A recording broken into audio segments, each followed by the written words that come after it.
Самиот настан или манифестација се одвива во соработка со основните училишта од општина Струмица, од регионот, од Ново село, Босилово, Василево, како и од неколку градови во Република Македонија, бидејќи, како што и напоменав на почетокот, оваа манифестација има републички карактер. Самата манифестација,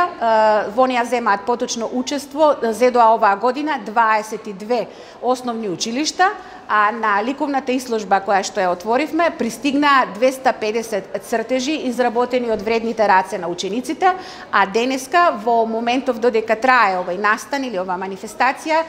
вкупно имаме присутни околу 70 ученици, кои што ученици за нивната креативност, за нивната работа која што ја покажуваат во текот на оваа неколку часовна манифестација, ќе бидат прво наградени сите со скромен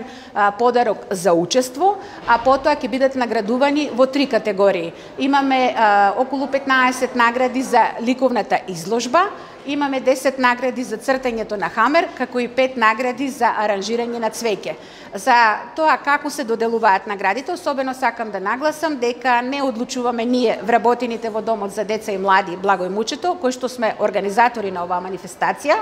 туку одлучуваат ликовни уметници кои што се стручни во нивната област и токму заради тоа и се повикани да го дадат своето мислење и да децата добијат поттик и за понатамошна работа. Се надеваме дека манифестацијата организаторски беа задоволни учесниците. Ние како организатори сме и покрај дожливото време задоволни и од присуството, и од креативноста, и од ентузијазмот кој што го имаа и учениците и нивните наставници. Така да сите оние заинтересирани граѓани и љубители на уметноста може да дојдат во домот на Арама, во холот, каде што ќе бидат изложени и делата кои што беа сработени во првиот дел цртањето на хамер, како и ликовната изложба, и да ги погледнат.